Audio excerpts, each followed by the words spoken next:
नमस्कार, खरी खरी में आपका स्वागत है। मैं हूं मृगेंद्र सिंह।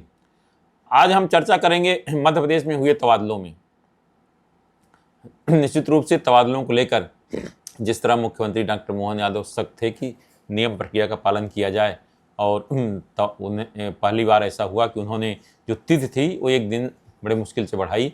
नहीं तो हमेशा कैबिनेट की बैठक में मंत्रियों के दबाव मांग पर एक हफ्ता 10 दिन 15 दिन बढ़ा दी जाती थी। इस बार मुख्यमंत्री अपनी बात पर अडिग रहे और मात्र 24 घंटे का समय दिया गया, जो तबादले करने हैं कर लें, उसका कोई तबादले नहीं होंगे। उसको ठीक है, उसका पालन हुआ। लेकिन कुछ विभाग ऐसा लगता है तबादलों में मानवता को ही भूल गए। उसमें हम बात करते हैं आदिम जाति कल्याण विभाग की। उस विभाग में आप सोच सकते हैं महिला शिक्षकों को 600-650 किलोमीटर दूर भेजा गया। ग्वालियर में जो महिला शिक्षक पदस्थ हैं उनको 600 किलोमीटर दूर, मतलब किसी को अनूपपुर भेज दिया गया, किसी को आपके और कहीं अलीराजपुर भेज दिया गया। आखिर क्या विभाग के आला अफसर मानवता भूल गए हैं, या केवल भारतीय जनता पार्टी और उसके खेवनहार केवल महिला सशक्तिकरण की बात करते हैं और महिलाओं के साथ ऐसा हो रहा? क्या कोई सोच सकता है कि शिक्षक का 650 किलोमीटर दूर तबादला? भाई ठीक है, शिकायत थी, जो भी था, या किसी कारण प्रशासनिक आधार पर कोई मजबूरी थी, तो आप उसका कर सकते हैं संभाग के अंदर। लेकिन 650 किलोमीटर दूर तबादला होना निश्चित रूप से बताता है कि ऐसा लगता है कि आदिम जाति कल्याण विभाग के अधिकारी मानवता भूल गए हैं। मैं एक उदाहरण और बताता हूँ आदिम जाति कल्याण विभाग का। एक महिला जिसको अनुकंपा नियुक्ति मिली थी पति के निधन के बाद, उसका सिंगल चाइल्ड है, अकेली मतलब सिंगल मदर है, एक बच्चा भी है, उसको भी आप जिलेस ट्रांसफर कर दिया, जबकि अनुरोध को रो रही सब जगह से, लेकिन उसकी कोई सुनने वाला नहीं। तो मैं मध्य प्रदेश के मुख्यमंत्री डॉक्टर मोहन यादव से अनुरोध करूंगा, जो कि खुद बहुत संवेदनशील हैं, विशेषकर महिलाओं के मामले में मुख्यमंत्री बहुत ही संवेदनशील हैं, तो संवेदनशील होना भी चाहिए। तो एक बार जरा आदिम जाति कल्याण विभाग में जो महिलाओं के तबादले हुए हैं उसकी समीक्षा जरूर कर लें कुछ मानवीय आधार पर। तो अगर इससे ये पता चलता है कि हम कितने मानवीय हैं, वह होना बहुत ज़रूरी है। क्योंकि जो भी स्थानांतरण पॉलिसी जारी की गई है उसमें कई चीज़ों को उल्लेख किया गया।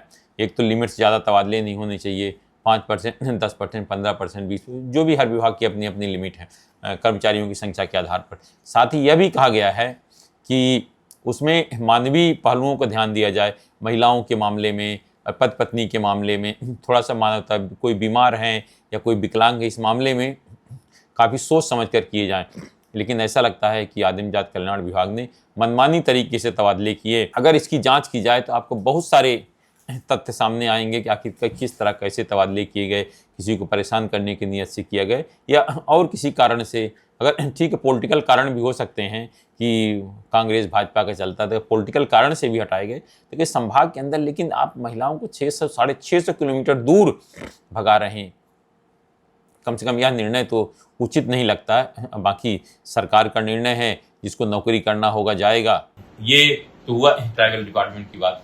स्कूल शिक्षा विभाग के तबादलों अभी 28 से 30 के बीच में होंगे, और उसमें भी पूरी सूची बन गई, तैयारी कर गई। अब देखना है, क्योंकि सबसे ज्यादा शिक्षक, सबसे ज्यादा तबादले स्कूल शिक्षा विभाग में होते हैं, सबसे बड़ा विभाग जिसमें कर्मचारी सबसे ज्यादा है। उसमें भी विभाग के अधिकारियों को कम से कम मानवता का ख्याल रखना चाहिए, विशेषकर महिलाओं के मामले में। अगर थोड़ा सा मानवता का रुख रहेगा महिलाओं के मामले में, सब तो थोड़ा अच्छा रहेगा। क्योंकि महिलाओं की अगर सबसे ज्यादा परेशानी महिला को होती है, उनके बच्चे छोटे रहते हैं आने जाने में। तो अगर सरकार वास्तव में महिला सशक्तिकरण की बात करती है तो उनके भी जो मामले में कामकाज के ध्यान रखना चाहिए। अब इसके बाद अब कुछ जैसे राजस्व विभाग भोपाल जिले के देखिए क्या हुआ, पटवारियों के ट्रांसफर हुए, जितने हुए उसमें आधे उन्हें बहुत से 40% ने अपने ट्रांसफर कैंसिल करा लिए। वह भी देखिए उन लोगों ने जो विवादास्पद थे, बरसों से एक जगह जमे थे, उसमें 2 तो ऐसे थे जो कि जिनकी वो हुई थी, पैसा लेते हुए पकड़े गए थे, उसके बावजूद भी वहीं फिर आ गए।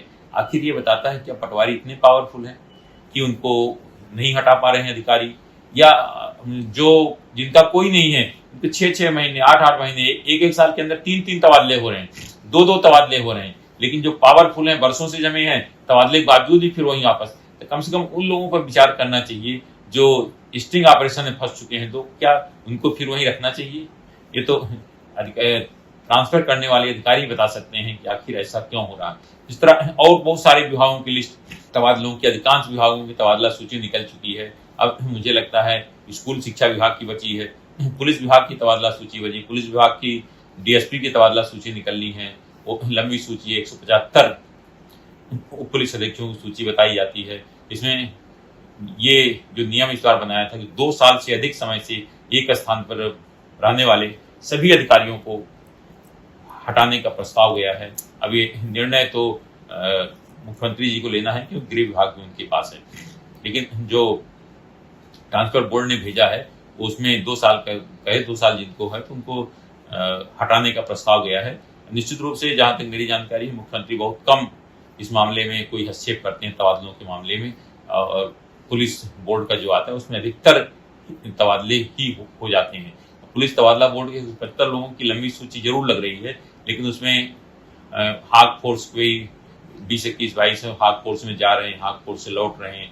इसके अलावा बहुत सारे हैं जिनको पहली बार मौका दिया जा रहा है, बहुत सारे जिनको इधर से उधर हो रहे हैं, कुछ बहुत जगह 3-3, 4-4 साल जमे थे। लेकिन इस मामले में जो यातायात में पदस्थ अधिकारी हैं उनके मामले में 2 साल का नियम कहीं कहीं काफी शिथिल भी किया गया है, क्योंकि वहां उतनी दिक्कत नहीं होती जितनी कि एसडीओपी, एसीपी या अन्य की पदस्थापना में होती है। तो इसलिए इस पर ध्यान रखा गया। दूसरा, प्रमोशन की लिस्ट भी इंस्पेक्टर से डीएसपी की पड़ी हुई है। पुलिस लगभग 1 महीने पहले, 1.5 महीने पुलिस मुख्यालय ने भेजा, तो उस पर भी अभी तक निर्णय नहीं हुआ। मुझे लगता है जल्दी निर्णय होगा, क्योंकि उस मामले में अगर हाई कोर्ट का निर्देश था कि आप 30 दिन के पदोन्नत कर जानकारी भेजें, लेकिन अभी तक चूंकि लिस्ट निकली नहीं, हो सकता है अगर कोई चला गया हाई कोर्ट, तो हाई कोर्ट जवाब तलब भी कर सकता है कि कंटेम्प्ट ऑफ कोर्ट का मामला बन जाएगा। और उसमें क्योंकि कई स्थानों पर सूची रुक रुक के आई है। आखिर जो सबसे बड़ी बात है, ऑनलाइन सिस्टम हो गया है, सब कुछ ऑनलाइन, इसके बावजूद इतना समय क्यों लग रहा है कि नीचे के अधिकारियों का कोई कंट्रोल नहीं रहा है, जिसकी जो मर्जी होकर इस कारण स्थिति बन रही। अभी तो तबादलों को लेकर फिर हो सकता है कि आपको आगे और देखने को मिले। अब जैसे तबादला हुए नहीं, अगर 15,000 कर्मचारियों के 16,000 कर्मचारियों के तबादले हुए हैं तो उसमें कैंसिलेशन की भी बात शुरू हो जाएगी। अभी जितने 15-16 हजार कर्मचारियों को, जो मेरी जानकारी है 3-4 हजार कर्मचारी भोपाल में डेरा डाले हुए हैं और प्रतीक्षा कर रहे हैं कि किस तरह उनका ट्रांसफर कैंसिल हो जाए या संशोधित हो जाए। और उसमें आप देखिए, इससे पता चलता है कि इस समय भोपाल के अधिकांश पोर्टल भरे हुए हैं, क्योंकि वो अधिकांश अधिकारी कर्मचारी हैं जो मनचाही पदस्थापना चाहते हैं, उनको अगर हटा दिया गया तो उसको कैंसिलेशन कराने के लिए लगे हुए हैं या कोई और अच्छी जगह के। इसलिए आप एक बार अगर कोई खुफिया जांच कर ले, पता चल जाएगा किस होटल में कितने कर्मचारी सरकारी रुके हुए हैं और ट्रांसफर कैंसिल कराने आए हैं। विशेषकर न्यू मार्केट है उसके आसपास की अगर 2-4 होटलों में चेकिंग की जाए तो अपने आप पता चल जाए कितने कर्मचारी बाहर से आकर छुट्टी लेकर या बीमारी का बहाने यहाँ आकर ट्रांसफर कैंसिल कराने में लगे हैं। जरा इस पर भी ध्यान रखना चाहिए कि अगर सरकार ने निर्णय लिया है कि ट्रांसफर होना, तो उसमें निरस्त कुछ तो मजबूरी होती है, गलत ट्रांसफर हो गए नहीं, लेकिन सब अगर ज्यादा कैंसिल हो गए तो इसलिए एक अच्छा मैसेज नहीं जाएगा। आज सिर्फ इतना ही। इस तरह खबरों के लिए हमारे चैनल पब्लिक वाणी सब्सक्राइब करिए। आपके पास भी कोई खबर है जरूर बताएं, क्योंकि हमारा नाम पब्लिक वाणी।